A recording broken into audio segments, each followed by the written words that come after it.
ज्योति online classes में आप सभी का स्वागत है। तो अगर आप क्लास 10 के विद्यार्थी हैं तो यह वीडियो आपके लिए बहुत ही इम्पोर्टेंट होने वाला है, क्योंकि इस वीडियो में हम क्लास 10th मैथ एनसीईआरटी की सीरीज आज से स्टार्ट कर रहे हैं। तो ये हमारा एनसीईआरटी मैथ क्लास 10th का फर्स्ट वीडियो है। तो यहाँ पर हम फर्स्ट चैप्टर से स्टार्ट करेंगे। फर्स्ट चैप्टर हमारा है वास्तविक संख्याएं। तो इसके एक एक सभी सवालों को हम इसी वीडियो में सॉल्व करेंगे। तो ये हमारा फर्स्ट वीडियो है फर्स्ट चैप्टर 1.1 का।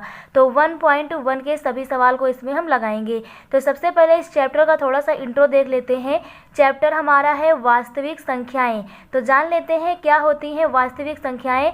तो सभी संख्याएं, जितनी भी हमारी संख्याएं होती हैं, सभी संख्याएं कहलाती हैं वास्तविक संख्याएं। अगर हम बात करें प्राकृतिक संख्या किसे कहते हैं, तो जो हमारे काउंटिंग नंबर होते हैं, जो हमारी गिनती होती है 1 से लेकर इन्फानाइट तक, तो 1 से स्टार्ट होकर ये सभी संख्याएं जो इन्फानाइट तक होती हैं प्राकृतिक संख्याएं होती हैं। और जितनी भी पूरी संख्याएं होती हैं सभी संख्याएं कहलाती हैं वास्तविक संख्याएं। सभी संख्याएं क्या कहलाती हैं? वास्तविक संख्याएं। लेकिन अगर हम 1 से स्टार्ट करेंगे अनंत तक जाएंगे तो ये हमारी कहलाएंगी प्राकृतिक संख्याएं। इसी प्रकार से जो पूर्ण संख्या होती है इसमें 0 को भी गिन लिया जाता है।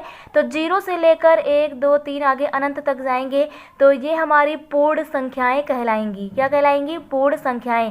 प्राकृतिक संख्याएं जो नेचुरल नंबर है ये हमारी काउंटिंग संख्या होती है, जहाँ से हम गिनते हैं। पूर्ण संख्या में हम 0 को भी ऐड कर लेते हैं। इसके बाद अगर हम बात करें पूर्णांक की, तो पूर्णांक हमारा माइनस इन्फानाइट से 0 सहित प्लस इन्फानाइट तक होता है। मीन्स इसमें माइनस वाले नंबर भी आते हैं, 0 भी आता है और प्लस वाले नंबर भी आते हैं पूर्णांक के अंदर। और इन सभी का सम्मिलित रूप जो होता है ये कहलाता है वास्तविक संख्याएं। क्या कहलाती हैं? वास्तविक संख्याएं। इसके आगे और हम नंबर के बारे में बात करें तो हमारी संख्याएं जो होती हैं मुख्यतः 2 प्रकार में बढ़ जाती हैं। एक होती है परिमेय संख्याएं और दूसरी होती हैं अपरिमेय संख्याएं। तो वे संख्याएं जिनको p बटे q के रूप में लिखा जा सके, मीन्स अंश बटे हर के रूप में लिखा जा सके, परिमेय संख्या कहलाती हैं। लेकिन आपको ध्यान रखना है यहाँ पर हर जो आपका है q जो है ये 0 नहीं होना चाहिए। इसके बाद अगर हम बात करें अपरिमेय संख्या की, तो वे सभी संख्याएं जो रूट में होती हैं, जिनका वर्गमूल नहीं होता, मीन्स उन्हें रूट से बाहर नहीं निकाला जा सकता, अपरिमेय कहलाती हैं। जैसे हमारा √5 है, इसी प्रकार से √3 है, √7 है, ये हमारी अपरिमेय संख्या है। लेकिन अगर √16 लिख दिया जाए तो क्योंकि इसका वर्गमूल निकाला जा सकता है 4 आएगा, तो इसलिए ये अपरिमेय संख्या नहीं है। तो वे सभी संख्याएं जो रूट से बाहर नहीं निकाली जाती हैं, मीन्स उनका वर्गमूल नहीं होता है, अपरिमेय संख्या कहलाती हैं। इसके बाद हम बात करते हैं यूक्लिड विभाजन प्रमेयिका की। तो मोस्ट इम्पॉर्टेंट प्रमेय है चैप्टर 1 में, इसी से हमारे सवाल लगने हैं, तो इसको आपको ध्यान से देखना है। यूक्लिड विभाजन प्रमेयिका वास्तविक संख्या चैप्टर के अंतर्गत मोस्ट इम्पॉर्टेंट प्रमेय है। कौन सी? यूक्लिड विभाजक प्रमेयिका। तो चलिए देखते हैं। सबसे पहले यहाँ पर आपको ये भाग का साइन दिख रहा होगा, ये आपको डिवाइड का साइन दिख रहा होगा। तो यहाँ वाली जो संख्या होती है इसको हम भाजक बोलते हैं। बीच में जिस संख्या को रखा जाता है उसे भाज्य बोलते हैं। और जब हम टेबल पढ़ते हैं तो जितने बार टेबल पढ़ते हैं वो हमारा भागफल, में से जितने बार पढ़ के हम काटते हैं संख्या को, वो हमारा यहाँ पर भागफल होता है। और नीचे जो हमारा बचता है शेष, उसे हम शेषफल कहते हैं। तो इस प्रकार से भाजक, भाज्य, भागफल और शेषफल, इनको लेकर एक प्रमेय बनाई गई जिसे हम बोलते हैं यूक्लिड विभाजन प्रमेयिका। यूक्लिड विभाजन प्रमेयिका कहती है कि जो बीच वाली संख्या होगी ना, ये वाली संख्या, बीच वाली संख्या बराबर होगी पहली वाली संख्या, और इसमें गुणा करना है आखिरी वाली संख्या का, मीन्स लास्ट वाली, फर्स्ट और लास्ट। तो भाज्य बराबर होगा इन दोनों अगल बगल वाली संख्याओं का गुणा, अगल बगल वाली संख्याओं का गुणा, और उसमें क्या जोड़ा जाएगा? शेषफल। तो इस प्रकार से हमारा आ जाएगा भाज्य बराबर भाजक गुणे भागफल प्लस शेषफल। मीन्स ये भाज्य बराबर होगा भाजक गुणे भागफल, इन दोनों का गुणा और प्लस का शेषफल। तो इस प्रकार से ये हमारी कहलाती है यूक्लिड विभाजक प्रमेयिका। अब इसी को कुछ इस प्रकार से भी हम लिख सकते हैं। यहाँ पर हम भाग का साइन बनाएंगे और हम कहेंगे हमारे पास ए कोई संख्या है, ए कोई संख्या है जिसको हम b से भाग दे रहे हैं। भाग देने पर हमारा q टाइम्स आ रहा है और शेषफल बचता है r। तो इसमें अगर यूक्लिड विभाजक प्रमेयिका लगाएंगे तो ये बीच वाली संख्या a बराबर हो जाएगी फर्स्ट इंटू लास्ट, यहाँ पर मतलब पहला और अंतिम, ये आगे दोनों अगल बगल की जो संख्याएं इनका गुणा, तो b गुणे q हो जाएगा और प्लस शेषफल जो r है। तो ये हमारी कहलाती है यूक्लिड विभाजक प्रमेय। तो चलिए अब स्टार्ट करते हैं हम लोग 1.1 के सभी सवाल लगाना। तो एक्सरसाइज 1.1 का फर्स्ट क्वेश्चन है, निम्नलिखित संख्याओं का HCF मतलब महत्तम समापवर्तक, हाईएस्ट कॉमन फैक्टर हमें निकालना है, यानी कि मासा निकालना है। तो मासा यानी HCF ज्ञात करने के लिए यूक्लिड विभाजन एल्गोरिथ्म का प्रयोग कीजिए। तो चलिए देखते हैं किस प्रकार से फर्स्ट क्वेश्चन को हम करते हैं। तो 1 के अंतर्गत फर्स्ट क्वेश्चन है 135 और 225 का HCF निकालना है, मासा निकालना है, लेकिन किस विधि से निकालना है ये भी आपको ध्यान रखना है, यूक्लिड विभाजन एल्गोरिथ्म। तो इसे हम करते हैं। तो इस प्रकार से हमारा फर्स्ट क्वेश्चन है 135 और 225 का हमें मासा निकालना है, मीन्स हाईएस्ट कॉमन फैक्टर निकालना है। तो हाईएस्ट कॉमन फैक्टर निकालने के लिए करते क्या है, जो भी हमें संख्याएं दी गई हैं इसमें हम लोग देखते हैं कि कौन सी संख्या हमारी बड़ी है। तो यहाँ पर हम लोग सॉल्यूशन लिख देते हैं इसका, और यहाँ पर देखेंगे कि इन दोनों में कौन सी संख्या बड़ी है। तो यहाँ पर दिख रहा है 225 जो है हमारा ये 135 से बड़ा है, तो इस प्रकार से हम लिख देते हैं। अब यहाँ पर एक शब्द आया है यूक्लिड विभाजन एल्गोरिथ्म। तो चलिए सबसे पहले इसे हम रफ में समझ लेते हैं, फिर देखते हैं यूक्लिड विभाजन एल्गोरिथ्म क्या होता है, क्योंकि हमने प्रमेय पढ़ा है। तो एल्गोरिथ्म का मीन क्या होगा ये हम तब समझेंगे जब इसे हम कर पाएंगे। तो सबसे पहले इसका तरीका देखते हैं कि किस प्रकार से इसमें हाईएस्ट कॉमन फैक्टर निकाला जाता है। तो यहाँ पर हम रफ का यूज़ करेंगे। यहाँ पर करेंगे क्या, इन दोनों में से जो संख्या छोटी है उसे हम इस साइन के बाहर लिखेंगे, मीन्स उसे हम भाजक मानते हैं जो हमारी संख्या छोटी हो। छोटी कौन सी संख्या है, 135। तो यहाँ पर लिखेंगे 135। इसको भाग करना है हमें 225 को। 135 से किसको भाग करना है, 225 को। तो इसका हम टेबल पढ़ेंगे कि 135 का हम कितने बार टेबल पढ़ें या मल्टीपल कितने बार करें कि 225 आ जाए। तो 2 बार करेंगे तो ज़्यादा हो जाएगा, क्योंकि 13 दूना 26 ज़्यादा चला जाएगा। एक बार पढ़ेंगे तो हमारा 135 आ जाएगा। 135 आ जाने पर अब यहाँ पर हम घटाएंगे। घटाने पर देखते हैं ये हमारा 0 आ जाएगा, और 12 में से 3 चले गए, 9 आएगा यहाँ पर। तो इस प्रकार से 90 हमें प्राप्त हुआ। तो HCF निकालने का तरीका ये कहता है कि पहले आपने क्या किया, भाजक को भाज्य से भाग किया तो आपका कुछ शेषफल आया। उस शेषफल से, जो आपका शेषफल आया है, उस शेषफल से आपको पुनः आपका जो भाजक है इसको भाग करना पड़ेगा। मीन्स यहाँ वाली संख्या से आपको अब यहाँ वाली संख्या को भाग करना पड़ेगा 135 को। ये हम कब तक करते रहेंगे, तब तक करेंगे जब तक कि हमारा यहाँ शेषफल 0 ना आ जाए। अगर घटाने पर यहाँ 0 आ जाता तो यही संख्या हमारी कहलाती हाईएस्ट कॉमन फैक्टर। मीन्स जिस समय शेषफल 0 आएगा उस समय जो भाजक रहा होगा वही कहलाएगा हाईएस्ट कॉमन फैक्टर। तो अब यहाँ पर हम 90 से भाग करेंगे 135 को, तो ये भी हमारा 2 बार नहीं जाएगा, क्योंकि 9 दूनी 18 ज़्यादा हो जाएगा। एक ही बार जाएगा तो 90 एकम 90 हो जाएगा। घटाएंगे तो यहाँ पर हमारा आ जाएगा 5 और यहाँ पर आ जाएगा 4। मीन्स 13 में से 9 जाएंगे, 4 बचेगा। तो अब भी हमारा शेषफल 0 नहीं आया है, इसका मतलब कि हमें और आगे जाना पड़ेगा। तो अब 45 से भाग देंगे इसके पहले वाले भाजक को, मीन्स किसको, 90 को। तो यहाँ पर 90 लिख देंगे। अब 45 का टेबल 2 बार पढ़ेंगे तो 90 आ जाएगा, और इसे घटाएंगे तो हमारा ये 0 आ जाएगा, मीन्स पूरा कट जाएगा। तो यहाँ पर हमने देखा कि लास्ट में हमारा 0 आ गया है, मीन्स कट गया है पूरी तरीके से। कब, जब हमारा यहाँ पर भाजक जो है कितना था, 45 था, 45 था। तो यहाँ पर हम लोग शेषफल लिखेंगे 0। शेषफल हमारा कितना आ गया है, 0। तो इस प्रकार से हम हाईएस्ट कॉमन फैक्टर मासा निकालते हैं। क्योंकि यूक्लिड विभाजक एल्गोरिथ्म हमें लिखना है, तो एल्गोरिथ्म यही है हमारा जो हम चरण लिखते हैं कि पहला चरण हमारा ये है कि जो हमारा भाजक है 225, ये किसके बराबर होगा, तो 225 बराबर होगा फर्स्ट संख्या लास्ट संख्या का गुणा, में से 135 गुणे 1, और उसमें जोड़ा जाएगा शेषफल, इस समय जोड़ा होगा 90। तो ये हमारी फर्स्ट एल्गोरिथ्म हो जाएगी। सेकेंड एल्गोरिथ्म लिखेंगे तो सेकेंड वाला भाग का साइन यहाँ पर है, 135 बराबर होगा 90 गुणे 1, मीन्स फर्स्ट इंटू लास्ट, 90 गुणे 1, और प्लस इसमें जोड़ेंगे शेषफल 45। तो इस प्रकार से सेकेंड एल्गोरिथ्म हो जाएगी। इसी प्रकार से यदि हम थर्ड एल्गोरिथ्म लिखें तो हो जाएगा 90 बराबर 45 गुणे 2 और प्लस का 0। तो इस प्रकार से यहाँ पर हम एल्गोरिथ्म लिखते हैं। याद रखिएगा, जो अभी हमने ये भाग किया वो आपको रफ में करना था, फेयर में आपको केवल एल्गोरिथ्म लिखना है। तो यहाँ पर हम लिखते हैं, तो यहाँ पर इस प्रकार से हम लिखते हैं यूक्लिड विभाजक एल्गोरिथ्म। इसमें हम लिखेंगे स्टेप फर्स्ट। तो जो हमारा स्टेप फर्स्ट है इसे हम स्टेप बाय स्टेप लिखेंगे। तो जो हमारा स्टेप फर्स्ट है इसे हम लिखते हैं, स्टेप फर्स्ट ये कहता है कि 225 जो है ये बराबर होगा 135 गुणे 1 और प्लस 90। तो यहाँ पर लिखेंगे 135 गुणे 1 प्लस 90। इस प्रकार से ये हमारी फर्स्ट एल्गोरिथ्म कंप्लीट हो जाती है। सेकंड यहाँ पर लिखेंगे तो स्टेप सेकंड जो हमारा होगा वो इस प्रकार से होगा, यहाँ पर 135 बराबर होगा 90 गुणे 1 और प्लस 45। तो यहाँ पर हम लिखेंगे 135 बराबर होगा 90 गुणे 1 और उसमें जोड़ा जाएगा शेषफल, कितना था हमारा 45, 45 था। तो इस प्रकार से सेकंड भी हमारा स्टेप कंप्लीट हो जाता है। इसके बाद स्टेप थर्ड लिखेंगे, तो स्टेप थर्ड हमारा है यहाँ पर 90 बराबर है 45 गुणे 2 और प्लस 0। तो यहाँ पर लिखेंगे 90 बराबर 45 गुणे 2 और प्लस का 0। तो इस प्रकार से ये हमारी एल्गोरिथ्म कंप्लीट हो जाती है। अब यहाँ पर लिखते हैं कि जो हमारा शेषफल है वो किस भाजक पर 0 है, तो भाजक 45 पर। तो यहाँ पर हम लिखेंगे अंतिम शेषफल या अंतिम, यहाँ पर पहले लिखते हैं अंतिम शेषफल शून्य है। अंतिम शेषफल शून्य है जब भाजक कितना है, जब भाजक का मान 45 है।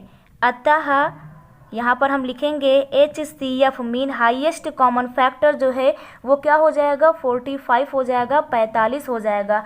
तो इस प्रकार से आपको याद रखना है कि जब आपका शेषफल 0 हो उस समय आपका जो भाजक रहेगा वही आपका हाईएस्ट कॉमन फैक्टर HCF कहलाएगा। तो ये हमारा फर्स्ट क्वेश्चन जो आप लोगों को ये क्लियर हो गया होगा। इसके बाद सेकंड देखते हैं। हमारा फर्स्ट का सेकंड क्वेश्चन है कि 196 और 38,220 का हाईएस्ट कॉमन फैक्टर HCF निकालना है यूक्लिड विभाजन एल्गोरिथ्म का प्रयोग करके। तो सबसे पहले यहाँ पर हम लिखते हैं कि 38,220 जो है ये ग्रेटर देन है 196 से, मीन्स 196 से ये बड़ा है। अब यहाँ पर हम लोग रफ का यूज़ करेंगे, तो यहाँ पर हम 196 से भाग करेंगे 38,220 को। तो यहाँ पर ये हमारा 1 टाइम जाएगा तो 196 आ जाएगा। यहाँ पर हम घटाएंगे, 12 में से 6 जाएगा, यहाँ पर 6 बचेगा। यहाँ पर हो जाएगा 17, 17 में से 9 जाएगा तो 8 बचेगा। यहाँ पर बचेगा 2, 2 में से 1 चला जाएगा, 1 बचेगा। अब यहाँ पर हम आगे 2 इस 2 को उतार लेते हैं। अब 196 लगभग हमारा 9 टाइम में जाएगा। तो जब 196 को 9 टाइम ले जाएंगे तो ये हमारा आ जाएगा, यहाँ पर 4 आ जाएगा, 6 आएगा, इसके बाद 7 और 1। तो इस प्रकार से 17, 64 आ जाएगा। अब इसे हम घटाएंगे तो यहाँ पर आ जाएगा 12 में से 4 चला जाएगा तो यहाँ पर बचेगा 8। यहाँ पर हमारा हो गया 15, 15 में से 6 चला जाएगा तो यहाँ पर बचेगा 9 और इसके आगे हमारा यहाँ पर कुछ नहीं बचेगा। अब यहाँ पर हम लोग 0 उतार लेंगे।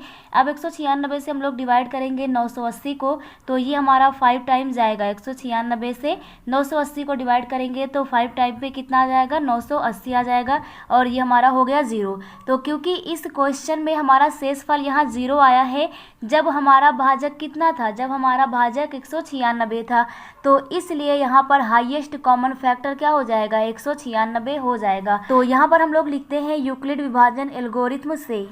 इस प्रकार से यहाँ पर हम लिख देते हैं। अब यहाँ पर हम क्या करेंगे, स्टेप फर्स्ट लिखेंगे, मीन्स एल्गोरिथम लिखेंगे। तो ये हमारा स्टेप फर्स्ट हो जाएगा यहाँ पर, क्योंकि एक ही स्टेप है।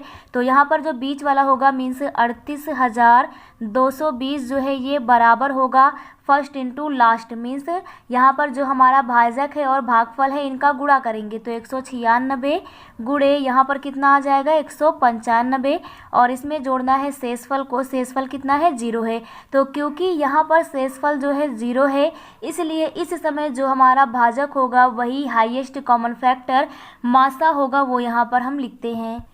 तो इस प्रकार से यहाँ पर हम लिख देते हैं कि शेषफल 0 है जब भाजक का मान 196 है। अतः HCF जो हमारा हाईएस्ट कॉमन फैक्टर मासा है वो 196 होगा। तो इस प्रकार से फर्स्ट का सेकंड क्वेश्चन भी कंप्लीट हो जाता है। नेक्स्ट क्वेश्चन हमारा फर्स्ट का थर्ड है कि 867 और 255 का हाईएस्ट कॉमन फैक्टर मासा निकालेंगे यूक्लिड विभाजन एल्गोरिथम से। तो यहाँ पर सबसे पहले हम लोग लिखते हैं कि जो 867 है ये बड़ा है 255 से, इस प्रकार से यहाँ पर लिख देते हैं। इसके बाद हम लोग रफ का यूज़ करेंगे। यहाँ पर हम लोग 255 से भाग करेंगे 867 को भाग करेंगे किससे, 255 से। तो ये हमारा 3 टाइम जाएगा, तो यहाँ पर 3 टाइम इसका मल्टीप्लाइड करेंगे तो ये आ जाएगा 5 6 7। तो इस प्रकार से 765 आ जाएगा। इसे घटाएंगे हम, तो घटाने पर हमारा यहाँ से आ जाएगा 2 मीन्स 7 में से 5 चले जाएंगे, 2 बचेगा, 6 में से 6 जाएगा 0, 8 में से 7 जाएगा 1, तो 102 आ गया। अब 102 से हम लोग क्या करेंगे, क्योंकि शेषफल 0 नहीं आया है तो इस शेषफल से इसके पहले वाले भाजक को डिवाइड करते हैं, तो 255 को भाग करेंगे अब हम। तो 255 को हम 102 से भाग करेंगे तो ये हमारा 2 टाइम्स जाएगा और ये हमारा 402 हो जाएगा, मीन्स 204 आ जाएगा। अब यहाँ पर हम फिर से घटाएंगे, तो घटाने पर यहाँ पर हमारा 1 आ जाएगा और ये हमारा 5 आ जाएगा। क्योंकि शेषफल 0 नहीं आया है इसलिए हम और डिवाइड करेंगे इसको। तो अब इस वाले 51 से मीन्स इस वाले शेषफल से यहाँ पर हम भाग करेंगे इसके पहले वाले भाजक को 102 को। तो ये हमारा कितने टाइम्स जाएगा, 2 टाइम्स जाएगा, तो ये हमारा 2 आ जाएगा और ये 10 आ जाएगा। तो यहाँ से हमारा शेषफल हमें 0 प्राप्त हो जाता है। तो इस प्रकार से स्टेप बाय स्टेप हम एल्गोरिथम लिखते हैं। तो यहाँ पर हम लिखेंगे यूक्लिड विभाजन एल्गोरिथम से। तो यहाँ पर हमारा फर्स्ट स्टेप सबसे पहले हम लोग डाल लेते हैं। तो स्टेप फर्स्ट हमारा क्या हो जाएगा, स्टेप फर्स्ट यहाँ से लिखेंगे कि 867 जो होगा हमारा ये बराबर होगा 255 गुणे 3 और प्लस शेषफल मीन्स 102। तो इस प्रकार से हम लिखेंगे 867 बराबर होगा 255 और इसमें गुणा किया जाएगा 3 का और यहाँ पर प्लस नीचे हमारा शेषफल कितना है 102 है। तो इस प्रकार से फर्स्ट एल्गोरिथम कंप्लीट हो जाती है। इसके बाद यहाँ पर हम लोग लिखेंगे स्टेप सेकंड। तो स्टेप सेकंड जो हमारा है उसमें यहाँ पर हम देखते हैं कि यहाँ पर 255 है भाज्य हमारा, तो 255 बराबर होगा 102 गुणे 2 और प्लस का 51। तो यहाँ पर हमारी जो बीच वाली संख्या होगी जो भाज्य होगा 255 ये बराबर होगा भाजक और गुणे भागफल और प्लस में शेषफल। तो यहाँ पर हम लिखेंगे 255 बराबर हो जाएगा 102 गुणे 2। तो यहाँ पर हम लिखेंगे 102 गुणे 2 और इसमें प्लस का हो जाएगा 51। तो यहाँ पर हम प्लस का 51 लिख देते हैं। इसके बाद स्टेप थर्ड लिखते हैं। तो स्टेप थर्ड हमारा यहाँ से देखते हैं। स्टेप थर्ड हो जाएगा 102 बराबर होगा 51 गुणे 2 और प्लस का 0। तो यहाँ पर हम लिखेंगे 51 गुणे 2 प्लस का 0, ये किसके बराबर होगा 102 के। तो इस प्रकार से यहाँ पर हमारा ये एल्गोरिथम जो है ये भी कंप्लीट हो जाता है। तो अब यहाँ पर हम देखते हैं कि शेषफल हमारा क्या आ गया है 0। तो यहाँ पर हम लिखेंगे कि जो अंतिम शेषफल है वह 0 है जब भाजक का मान कितना है, जब भाजक का मान हमारा है 41। तो इस टाइम पे हमारा शेषफल 0 है। तो यहाँ पर हम लिखते हैं, तो इस प्रकार से हम यहाँ पर लिख देते हैं कि जो हमारा अंतिम शेषफल है वह 0 है, वह भाजक है 51, इसलिए हाईएस्ट कॉमन फैक्टर क्या हो जाएगा 51 हो जाएगा। तो फर्स्ट का जो हमारा फर्स्ट पार्ट है, सेकंड पार्ट है, ये थर्ड पार्ट है, ये कंप्लीट हो जाता है। नेक्स्ट हम लोग क्वेश्चन नंबर सेकंड देखते हैं। तो 1.1 का हमारा सेकंड क्वेश्चन है कि दर्शाइए कि कोई धनात्मक विषम पूर्णांक 6q+1 या 6q+3 या 6q+5 के रूप का होता है जहां q कोई पूर्णांक है। तो मोस्ट इम्पॉर्टेंट क्वेश्चन है ये बोर्ड एग्जाम के लिए। हमें दिखाना है कि कोई धनात्मक जो पूर्णांक है वो 6q+1, 6q+3, 6q+5 के रूप का होता है। तो चलिए इसे हम सॉल्व करते हैं। तो यहाँ पर सेकंड क्वेश्चन के सलूशन में सबसे पहले हम यूक्लिड विभाजन एल्गोरिथम लिखते हैं। तो मान लेते हैं कि हमारे पास यहाँ पर कोई संख्या a है, कोई संख्या क्या है a, जिसे हम b से डिवाइड कर रहे हैं। तो हम डिवाइड कर रहे हैं q टाइम और हमारा जो शेषफल है ये r आता है। तो इस प्रकार से यूक्लिड विभाजन जो एल्गोरिथम है वो हो जाएगी हमारी a = bq+r। तो ये हमारी यूक्लिड विभाजक प्रमेयिका हो जाएगी। a = क्या हो जाएगा, मीन्स बीच वाली संख्या इक्वल टू हो जाएगी b × q यानी bq और प्लस का r। तो ये हमारा यूक्लिड विभाजन एल्गोरिथम है। अब हमारे क्वेश्चन में कहा गया है कि जो विषम पूर्णांक है वो 6q+1 के रूप का है। किस रूप का है, 6q प्लस 1 के रूप का है, 6q प्लस 3 के रूप का है, 6q प्लस 5 के रूप का है। तो इस प्रकार से सबसे पहले यहाँ पर हम सॉल्यूशन डालेंगे और यहाँ पर हम लोग मानेंगे कि माना जो a है कोई विषम पूर्णांक है, तो यहाँ पर हम लोग ये चीज़ लिखते हैं। और यहाँ पर हमें दिख रहा है कि कंपेयर करने पर जो b की वैल्यू है वो 6 है, तो यहाँ पर हम लिखेंगे b इज इक्वल टू 6। तो b इज इक्वल टू हमारा क्या हो जाएगा, 6 हो जाएगा। अब यहाँ पर आपको ध्यान रखना है कि जो हमारा b होता है, जो हमारा यहाँ पर b आएगा, शेषफल r उससे कम ही तो होगा। शेषफल जो r होगा वो b से हमेशा कम ही होगा, क्योंकि अगर कम नहीं होता तो वो डिवाइड और टाइम हो जाता। तो यहाँ पर आपको याद रखना है कि जो r की वैल्यू है हमेशा ये b से कम होती है।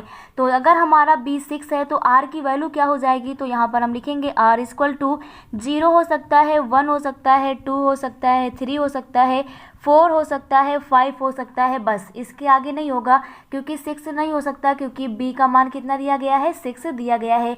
तो अब यहाँ पर हम यूक्लिड विभाजन एल्गोरिथ्म का प्रयोग करेंगे, तो इसे हम लोग इक्वेशन फर्स्ट मान देंगे। तो यहाँ पर हम लोग लिखेंगे यूक्लिड विभाजन प्रमेयिका। तो इस प्रकार से यूक्लिड विभाजक प्रमेयिका लिख देते हैं। प्रमेयिका और एल्गोरिथ्म आप इस प्रकार से समझेंगे कि हमारा जो फार्मूला होता है भाज्य बराबर भाजक गुणे भागफल प्लस शेषफल, ये हमारी प्रमेयिका कहलाती है। लेकिन जब हम इसको स्टेप बाय स्टेप लिखते हैं, जैसा कि इस क्वेश्चन में हमने किया था, तो ये हमारे स्टेप जो होते हैं ये एल्गोरिथ्म कहलाते हैं। तो यहाँ पर जब r बराबर 0 हो, क्योंकि जो हमारा b है वो फिक्स है, तो r इक्वल टू 0 रखेंगे, तो इसे हम इक्वेशन फर्स्ट कह देते हैं ताकि आपको आसान रहे।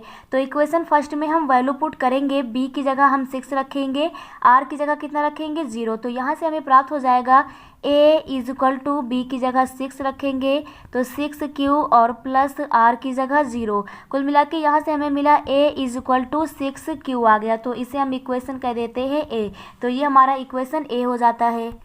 अब यहाँ पर हम लोग स्टेप सेकंड लिखते हैं, तो स्टेप सेकंड हमारा हो जाएगा जब r बराबर 1 हो। अब यहाँ पर स्टेप सेकंड लिखते हैं जब r की वैल्यू 1 हो, मीन्स r का मान यहाँ पर अब हम लोग 1 रखेंगे। तो अपने इक्वेशन फर्स्ट में रखेंगे, तो यहाँ से हमें मिल जाएगा a is equal to 6q, क्योंकि b की जगह कितना रखेंगे, 6q प्लस r की जगह पर 1। तो यहाँ से हमें मिल जाएगा a इज इक्वल टू हो जाएगा 6q प्लस 1। इसे हम लोग इक्वेशन b कह देते हैं। इसके बाद यहाँ पर हम लोग स्टेप थर्ड लिखते हैं, तो यहाँ पर लिखेंगे स्टेप थर्ड। यहाँ पर हम लिखेंगे कि जब r इज इक्वल टू 2 हो, जब r का मान कितना हो, 2 हो, तो यहाँ से हमारा हो जाएगा a is equal to 6q plus 2 आ जाएगा। अपने इक्वेशन फर्स्ट में रखेंगे r की जगह 2, तो 6q प्लस 2 आ जाएगा। इसे हम लोग इक्वेशन c कह देते हैं। इसके बाद स्टेप यहाँ पर हम लोग 4 लिखते हैं। ये स्टेप तब तक चलते जाएंगे जब तक हम r की वैल्यू पूरी ना रख दें। तो यहाँ पर r की वैल्यू हम लोग 5 तक रखेंगे, क्योंकि b का मान 6 है, तो 6 से कम तक रखना है। तो स्टेप 4 में यहाँ पर हम करते क्या है, b की जगह 6 पुट करेंगे और r की जगह पर यहाँ पर हम 3 पुट करेंगे। तो यहाँ पर हम लिखते हैं कि b इज इक्वल टू 6 तथा r इज इक्वल टू 3 रखने पर, तो हम अपने इक्वेशन फर्स्ट में यहाँ पर हम रख देते हैं। तो इक्वेशन फर्स्ट है हमारा a is equal to b q plus r, तो हो जाएगा a is equal to 6q plus 3। तो यहाँ पर हम लिखेंगे a is equal to 6q plus 3। तो इस प्रकार से स्टेप 4 आ जाता है। क्योंकि r का मान हमारा जो है 5 तक है, इसलिए हम आगे भी स्टेप बढ़ाएंगे। तो अब यहाँ पर हम स्टेप 5 लिखते हैं। तो इस प्रकार से यहाँ पर हम लिखेंगे स्टेप 5। स्टेप 5 में हम b is equal to 6 put करेंगे तथा r इज इक्वल टू 4 रखने पर यहाँ पर लिखते हैं r इज इक्वल टू 4 रखने पर। तो हमारा क्या हो जाएगा, यहाँ से a इज इक्वल टू हो जाएगा 6q प्लस 4। तो यहाँ पर हम लिखेंगे a is equal to 6q plus 4। तो ये हमारा स्टेप 5 हो जाता है। इसके बाद यहाँ पर हम स्टेप 6 लिखेंगे। आपको तब तक ये लिखते जाना है जब तक कि हमारे पूरे r की वैल्यू कंप्लीट ना हो जाए। तो यहाँ पर अब की बार हम r की जगह पर क्या पुट करेंगे, 5। तो यहाँ पर लिखेंगे b इज इक्वल टू 6 तथा r इज इक्वल टू 5 रखने पर। तो इस प्रकार से यहाँ पर हम लिखते हैं। अब यहाँ पर अपने इक्वेशन फर्स्ट में रखेंगे, तो हमें मिल जाएगा a is equal to b q plus r। यहाँ पर हम b की जगह 6 रखेंगे, तो ये हमारा 6 हो जाएगा और r की जगह पर यहाँ पर हम 5 रख देंगे, तो 6q प्लस 5। तो इस प्रकार से हमारा इक्वेशन प्राप्त होगा a is equal to 6q plus 5। अब यहाँ पर हम लोग इसको इक्वेशन भी बना देते हैं। ये हमारा इक्वेशन c था, इसके बाद ये d हो जाएगा। इसके बाद ये ई हो जाएगा और यहाँ पर लास्ट वाला जो हमारा है ये हो जाएगा एफ। तो इस प्रकार से हम इक्वेशन बना देते हैं। अब यहाँ पर हम देखते हैं कि जो हमारा क्वेश्चन था ये, इस क्वेश्चन में हमें विषम बताना था। तो जो हमारा इक्वेशन ए है ये क्या विषम है? नहीं, क्योंकि जो संख्याएं 2, 0, 4, 6, 8 से कट जाती हैं वो सम होती हैं। तो 6q हमारा 2 से कट जाएगा, क्योंकि जो q है ना ये कोई पूर्णांक है जो 2 से कट जाता है, तो ये तो 2 से कट ही जाना है। 6 को हम काटेंगे तो 2 तिहाई 6 तो कट जाएगा। तो इक्वेशन फर्स्ट जो है ये क्या है? सम है। तो हमें तो विषम बताना था, इसलिए हम इसको नहीं लेंगे। इसके बाद नेक्स्ट देखते हैं जो हमारा इक्वेशन सेकेंड है। इक्वेशन सेकेंड है 6q + 1। तो हम देखते हैं कि क्या 6q + 1 2 से कटेगा? तो 2 से 6q कट जाएगा, लेकिन +1 करेंगे तो नहीं कटेगा। मीन्स किसी सम संख्या में अगर हम 1 जोड़ देते हैं तो वो विषम बन जाती है, तो वो 2 से नहीं कटेगा। तो इसलिए 6q + 1 2 से नहीं कटेगा, ये हमारा विषम है। तो विषम का ये हमारा आंसर होगा। इसके बाद 6q + 2 ये भी हमारा 2 से कट जाएगा, क्योंकि 6q भी कट जाएगा और ये +2 भी कट जाएगा, क्योंकि ये सभी सम है। तो ये 2 से कट जाएगा, इसे भी हम नहीं लेंगे। इसके बाद इक्वेशन डी हमारा जो है ये है 6q + 3।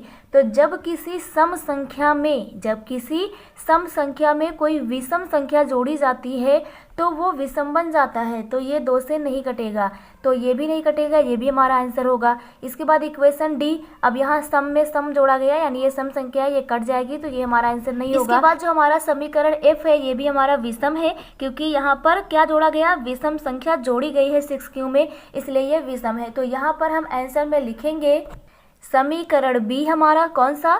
समीकरण बी, समीकरण डी तथा समीकरण एफ जो हैं से यह स्पष्ट है कि सभी पूर्णांक जो हैं 6q + 1, 6q + 3, 6q + 5 के रूप में हैं। जो विषम पूर्णांक है ये हम प्रश्न से लिख देते हैं। तो यहाँ पर हम लिखते हैं, तो इस प्रकार से यहाँ पर हम लिख देते हैं कि समीकरण बी, डी तथा एफ से स्पष्ट है कि सभी धनात्मक विषम पूर्णांक 6q + 1, 6q + 3 तथा 6q + 5 के रूप का होता है। नेक्स्ट क्वेश्चन नंबर 3 है, किसी परेड में 616 सदस्यों वाली एक आर्मी की टुकड़ी को 32 सदस्यों वाले एक आर्मी बैंड के पीछे मार्च करना है। दोनों समूहों को समान संख्या वाले स्तंभों में मार्च करना है। उन स्तंभों की अधिकतम संख्या क्या है जिसमें वे मार्च कर सकते हैं? तो बहुत ही आसान क्वेश्चन है, बस इसे घुमाकर बताया गया है। यहाँ पर कहा गया कि एक परेड में 616 सदस्यों वाली आर्मी की जो टुकड़ी है ना, इसको 32 सदस्यों वाली एक आर्मी बैंड के पीछे मार्च करना है। और यहाँ पर हमसे पूछा गया है कि अधिकतम संख्या, जो अधिकतम संख्या है जिन स्तंभों में वो मार्च करेंगे वो क्या है जिसमें वो मार्च कर सकते हैं। तो जब भी हमें अधिकतम संख्या पूछे, इसका मतलब हाईएस्ट कॉमन फैक्टर हमें निकालना है, मासा निकालना है। और जब भी सवाल में न्यूनतम संख्या पूछे, इसका मतलब हमें एलसीएम निकालना है, लासा निकालना है, लघुत्तम समापवर्तक। क्योंकि यहाँ पर अधिकतम संख्या क्या है ये पूछा है, इसका मतलब यहाँ पर हाईएस्ट कॉमन फैक्टर मीन्स महत्तम समापवर्तक मासा निकालना है 616 तथा 32 का। तो हम लगाते हैं यूक्लिड विभाजन प्रमेय का, और 616 और 32 का यहाँ पर हम HCF निकालेंगे। तो चलिए करते हैं। तो यहाँ पर हम 616 और 32 का हाईएस्ट कॉमन फैक्टर निकालेंगे। तो यहाँ पर सबसे पहले हम देखते हैं कि जो 616 है ये बड़ा है 32 से। इसके बाद यहाँ पर हम रफ का यूज़ करेंगे, क्योंकि हम यूक्लिड विभाजन प्रमेय का लगाएंगे। तो यहाँ पर हमें करना क्या है, 32 से भाग करना है 616 को। तो यहाँ पर हम 616 लिख देते हैं। ये हमारा 1 टाइम जाएगा, क्योंकि 61 है यहाँ पर। तो यहाँ पर हो जाएगा 32। इसके बाद यहाँ पर हम घटाएंगे, तो यहाँ पर बचेगा 9 और यहाँ पर आ जाएगा 2। अब यहाँ पर हम क्या करेंगे, 6 को नीचे उतार लेंगे। अब इसको हम लोग भाग करेंगे 32 से 296 को। तो ये हमारा कितने टाइम जाएगा, 9 टाइम जाएगा। तो 32 से भाग करेंगे 296 को, 9 टाइम 18 आ जाएगा, और 9 3 27 1 28 आ जाएगा। इसके बाद यहाँ पर घटाते हैं तो 16 में से 8 जाएगा, 8 बचेगा और यहाँ पर कुछ नहीं बचता है। अब इस शेषफल से हम लोग भाग करेंगे इसके पहले वाले भाजक को 32 को। तो ये 4 टाइम जाएगा, मीन्स 8 चौको 32 हो जाएगा और शेषफल 0 आ गया। तो जिस टाइम शेषफल हमारा 0 होगा उस समय जो भाजक भाजक होगा वही हमारा HCF कहलाता है। तो यहाँ पर अब हम लोग एल्गोरिथम लिखते हैं। सबसे पहले यहाँ पर हम देखते हैं 616, जो हमारा 616 है ये बराबर होगा किसके, 32 गुणे 19, 32 गुणे 19 और प्लस का यहाँ पर 8। तो यहाँ पर हम लिखेंगे 32 गुणे 19 और प्लस का 8। इसके बाद सेकंड एल्गोरिथम लिखेंगे हम लोग 32, ये वाला जो है हमारा भाज्य जो है ये बराबर होगा 32 बराबर होगा 8 गुणे 4 और प्लस का 0। तो यहाँ पर हम लिखेंगे 32 बराबर होगा 8 गुणे 4 और प्लस का 0। तो अब यहाँ पर लिखेंगे कि अंतिम शेषफल हमारा 0 है जब भाजक का मान 8 है, इसलिए HCF 8 होगा। तो इसके बाद यहाँ पर हम अपने क्वेश्चन से आंसर लिखेंगे कि अधिकतम स्तंभों की संख्या 8 है जिसमें सेना की टुकड़ी मार्च कर सकती है। तो वो यहाँ पर हम लोग लिख देते हैं। तो इस प्रकार से हम लोग लिख देते हैं और हमारा ये आंसर कंप्लीट हो जाता है। नेक्स्ट क्वेश्चन नंबर 4 देखते हैं। नेक्स्ट क्वेश्चन नंबर 4 है कि यूक्लिड विभाजन प्रमेयिका का प्रयोग करके दर्शाइए कि किसी धनात्मक पूर्णांक का वर्ग किसी पूर्णांक m के लिए 3m के रूप का होता है। तो यहाँ पर हमें करना क्या है, यूक्लिड विभाजन प्रमेयिका से हम लोग सिद्ध करेंगे कि जो धनात्मक पूर्णांक का वर्ग है, यानी अब कि हमें वर्ग भी करना है, तो धनात्मक पूर्णांक का वर्ग जो है 3m या फिर 3m+1 के रूप का होता है। तो चलिए देखते हैं इसे किस प्रकार से हम सॉल्व करते हैं। तो यहाँ पर सॉल्यूशन में लिखते हैं कि माना किसी पूर्णांक a के लिए, तो माना किसी पूर्णांक a के लिए हमने मान लिया कि जो हमारा पूर्णांक है वो क्या है, वो a है। तो a के लिए यहाँ पर b की वैल्यू हम क्या लेंगे, क्योंकि यूक्लिड विभाजन प्रमेयिका होती है a = bq + r। तो हमने a तो मान लिया पूर्णांक को, अब हम b कितना मानेंगे, तो b यहाँ पर हमारा होगा 3। b कितना होगा हमारा 3, क्योंकि b का मान 3 लेने पर 3 का गुणज जो है आ जाएगा, क्योंकि हमें लाना क्या है 3m+1 के रूप का आना है। तो 3m+1 के रूप का आने का मतलब है जब हम कंपेयर करेंगे तो b की वैल्यू कितना आएगा 3, इसलिए यहाँ पर हम मान लेते हैं कि जो b है वो कितना है 3 है। अगर b का मान 3 है तो यहाँ से देखिए आप लोग, अगर b का मान 3 है तो यहाँ पर हम a लिखते हैं, ये b हमारा होता है, q टाइम पढ़ते हैं तो हमारा शेषफल r होता है। तो हमने कहा ना कि जो हमारा शेषफल होता है r ये हमेशा b से कम होता है, इसलिए r की वैल्यू क्या हो जाएगी 0 1 2 हो जाएगा। तो 0 1 2 3 हम नहीं लेंगे, 3 से आगे हम नहीं लेंगे। तो इस प्रकार से r की वैल्यू हमें प्राप्त हो गई। अब यहाँ पर हम लोग लिखते हैं यूक्लिड विभाजन प्रमेय से। तो इस प्रकार से यहाँ पर हम लिखते हैं a = bq + r। अब यहाँ पर हम करेंगे क्या, एक बार हम यहाँ पर r का मान 0 रखेंगे, उसके बाद हम r का मान 1 रखेंगे, उसके बाद r का मान 2 रखेंगे। तो इस प्रकार से हमें स्टेप प्राप्त होंगे। तो यहाँ पर फर्स्ट स्टेप हमारा क्या हो जाएगा, यहाँ से हमें मिलेगा जब हम r = 0 पुट करेंगे, तो r = 0 तथा b का मान तो फिक्स है, b = 3। तो जब r = 0 तथा b का मान 3 हो तो यहाँ से हमें मिलेगा a = क्या हो जाएगा 3q + 0। a = 3q + 0 means a = आ जाएगा 3q। तो इसके पहले जो क्वेश्चन हमने लगाया था उसमें हमने इसी को इक्वेशन मान दिया था, लेकिन क्योंकि इस क्वेश्चन में वर्ग कहा गया इसलिए इसका हमें वर्ग करना पड़ेगा, उसके बाद हम इसे इक्वेशन मानेंगे। तो यहाँ पर हम लिखेंगे दोनों पक्षों का वर्ग करने पर, तो दोनों पक्षों का वर्ग करने पर। तो अब यहाँ पर हम वर्ग कर देते हैं तो हमें मिलेगा a² = यहाँ से आ जाएगा 3q का स्क्वायर मीन्स a² मिल जाएगा 9q²। तो ये हमारा आ गया 9q²। अब यहाँ पर हमें करना क्या है, यहाँ पर अब इस q² को हम लोग m में चेंज करेंगे, क्योंकि हमें लाना था 3m के रूप का।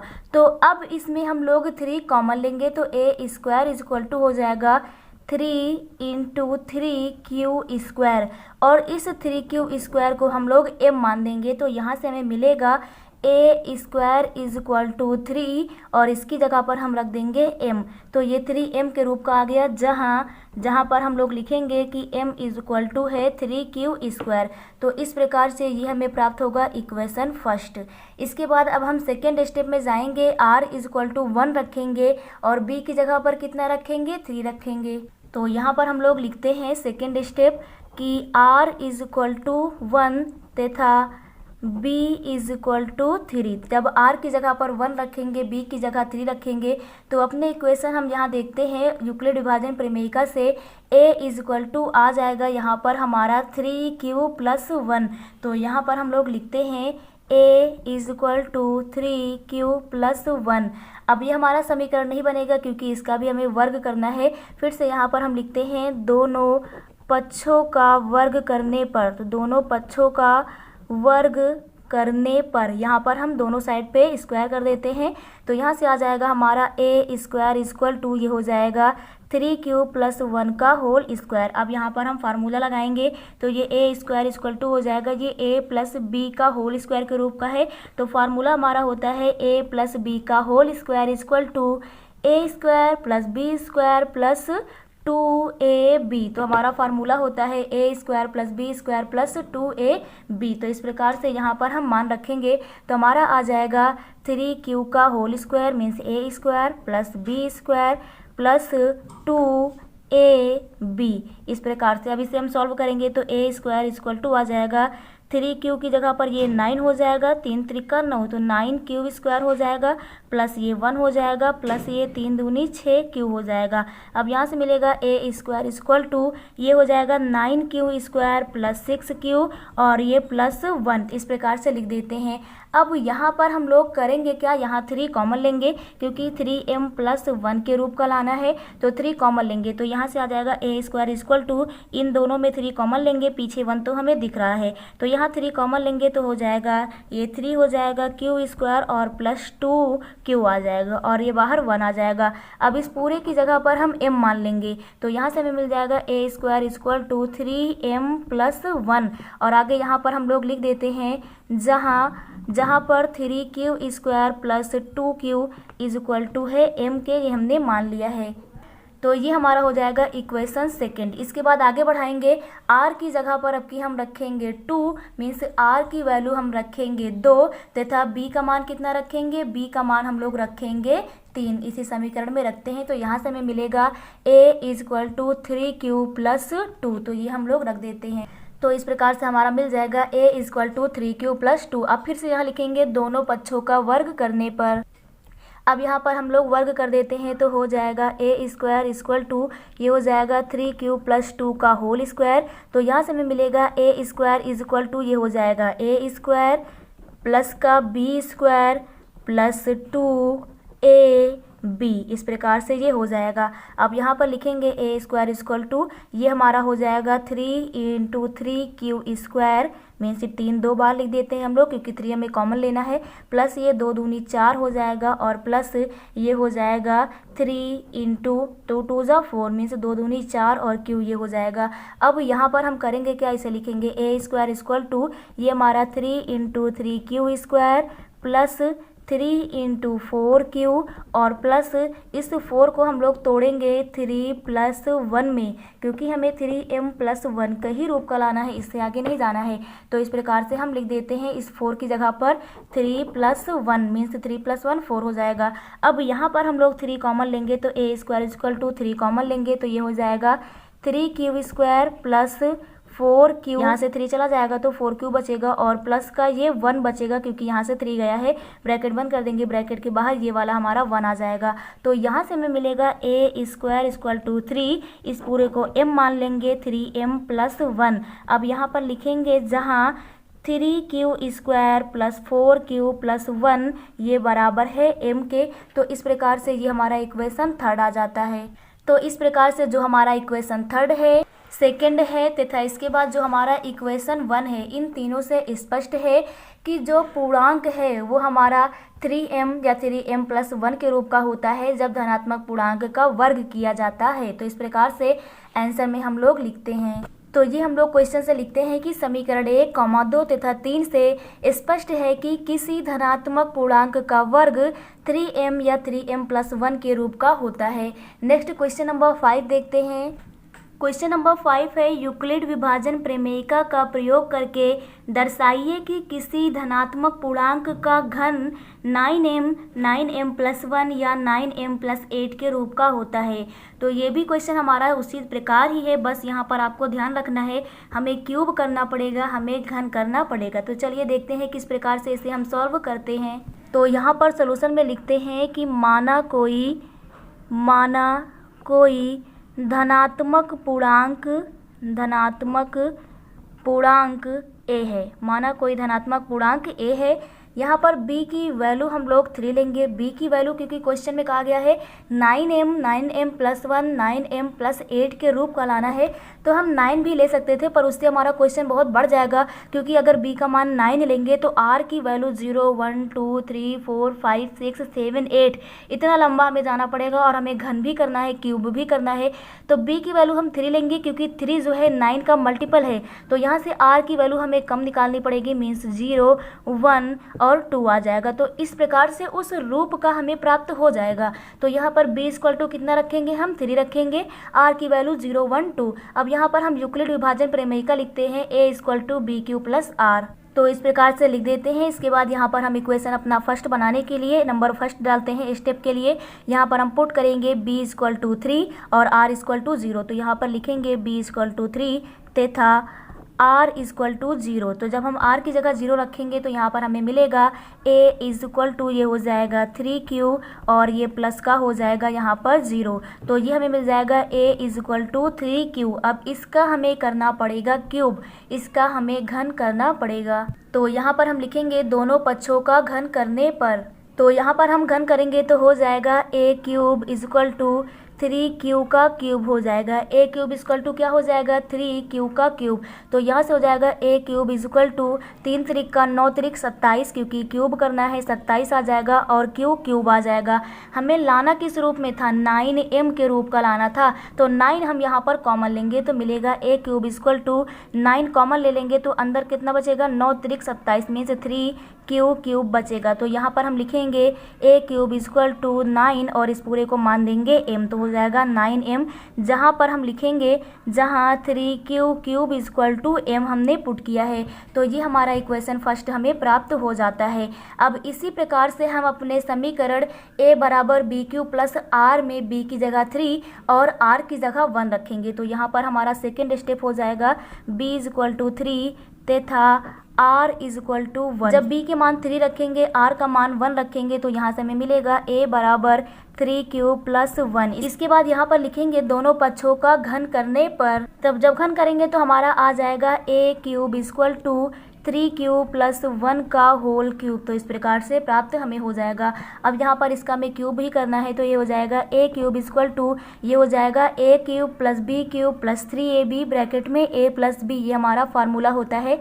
a + b का क्यूब का फार्मूला होता है a³ + b³ + 3ab और इसी के साथ ब्रैकेट में a + b होता है। तो यहाँ पर हम वैल्यू पुट करेंगे तो यहाँ पर हमें प्राप्त हो जाएगा 3q का क्यूब + 1 का क्यूब प्लस यहाँ पर हो जाएगा हमारा 3 × 3q + 1 और ब्रैकेट में आ जाएगा 3q + 1। अब इसे सॉल्व करेंगे तो हो जाएगा a³ ये 3 3 का 9 3 27 मीन्स 27q³ हो जाएगा और ये प्लस का 1 हो जाएगा, प्लस का ये 9q हो जाएगा और ब्रैकेट में रहेगा 3q + 1। अब इसे सॉल्व करेंगे तो a³ ये हमारा आ जाएगा 27q³ आ जाएगा और प्लस का यहाँ पर हमें मिलेगा 9q ब्रैकेट में 3q + 1 और यहाँ पर ये वाला हमारा 1 रख देते हैं। अब इसमें करना क्या है, क्योंकि 9m + 1 के रूप का लाना है तो +1 तो दिख गया। अब इसमें हमें 9 कॉमन लेना है तो ये हो जाएगा a³ इसमें 9 कॉमन लेंगे तो 9 3 27 मीन्स 3q³ बचेगा, प्लस यहाँ पर 9 चला गया तो इस q का अंदर मल्टीप्लाई कर देंगे तो हो जाएगा 3q² हो जाएगा और प्लस ये q इधर जाएगा तो q हो जाएगा 1 से मल्टीप्लाइड होगा तो इसके बाद आगे ये हमारा 1 हो जाएगा। इसके बाद यहाँ लिखेंगे a³ ये हमारा 9, इस पूरे की जगह पर m मान लेंगे तो 9m + 1 यहाँ पर लिखेंगे, जहाँ 3q³ + 3q² + q is equal to m, इसे हम लोग m मान लेते हैं। तो इस प्रकार से यहाँ पर हम लिख देते हैं। तो ये हमारा इक्वेशन हो जाएगा सेकेंड। इसके बाद लास्ट हमारा थर्ड स्टेप है। तो जब हम यहाँ पर रखेंगे b की जगह पर 3 तथा r की वैल्यू यहाँ पर 2 रखेंगे, तब हमें मिलेगा a is equal to 3q plus 2, means a is equal to b q plus r से। तो इस प्रकार से ये हमें प्राप्त हो जाएगा। फिर यहाँ पर हम लिखेंगे दोनों पक्षों का घन करने पर। तो यहाँ पर इसका घन करेंगे तो हो जाएगा a cube is equal to 3q plus 2 का क्यूब। तो यहाँ से हमें प्राप्त होगा, ये हमारा हो जाएगा a cube is equal to, इसका करेंगे क्यूब मीन्स a क्यूब, तो 3 त्रिक का 9 त्रिक 27 आ जाएगा और क्यूब आ जाएगा। तो a cube plus b cube means 2 का क्यूब करेंगे तो 8 आ जाएगा, प्लस 3ab, a की जगह पर 3q है और b की जगह पर 2 है, तो 3ab हो गया ब्रैकेट में a plus b means 3q plus 2 हो जाएगा। अब इसे आगे सॉल्व करेंगे तो हो जाएगा ये हमारा 27q क्यूब हो जाएगा, प्लस का ये हमारा 8 हो जाएगा, प्लस का यहाँ पर मल्टीप्लाइड करेंगे तो 3 त्रिक का 9 और 9 दूनी 18 हो जाएगा, 18q आएगा और ब्रैकेट में आएगा 3q प्लस 2 आ जाएगा। अब यहाँ पर लिखेंगे a cube is equal to, ये हमारा हो जाएगा 27q क्यूब हो जाएगा, प्लस का इसे हम अंदर मल्टीप्लाइड अभी नहीं करेंगे क्योंकि हमें 9 कॉमन लेना है, 18q बाहर रहेगा, प्लस का अंदर हो जाएगा 3q प्लस का 2 और ये वाला प्लस का यहाँ पर 8 लिख देते हैं। अब इसमें करेंगे क्या, इस पूरे से हम 9 कॉमन लेंगे क्योंकि लास्ट वाला हमें लाना था 9m प्लस 8 के रूप का। तो यहाँ पर इस पूरे से 9 कॉमन लेंगे तो a cube is equal to हो जाएगा 9 बाहर हो जाएगा, 9 त्रिक 27 मीन्स 3q क्यूब हो जाएगा, प्लस 9 दूनी 18 मीन्स 2q और अंदर बचेगा 3q प्लस 2 और इस प्रकार से इस ब्रैकेट को हम क्लोज कर देंगे और प्लस का 8 आ जाएगा। इस पूरे वैल्यू को हम लोग मान लेंगे m, तो हमें मिलेगा a cube is equal to 9m plus 8।